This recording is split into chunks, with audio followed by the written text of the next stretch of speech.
Sana na may umulan ng isang birit na birit pamula para mawala itong mga pagda ito. Diyos ko, ang nalalanghap ng tao ay puro amoy sulpur na. Hindi na maintindihan ng tao kung sa susuling. Aba, pagka ganito ng ganito ang panahon, Diyos ko, mabuti lahat kahit papain na ulan-ulan. Inay, tawarin. Napakahirap ng ganitong kalalagayan. Diyos ko, kaya kami mga taga-Batangas, hindi nyo lang naiintindihan. Ang hirap ng buhay pagka ganyang nagpuputukan ng bulkan. Di pa?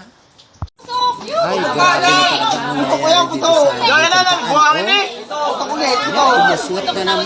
Diyos ko, tawarin. Kasi kayo grabe na sa mga tao. Kaya yung nalalanghap natin ay puro sa buok. Kaya may naman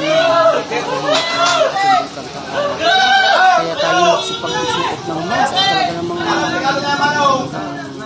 Grabe na ito mga kabayan. Ito hindi na biro ito mga Tara, tara.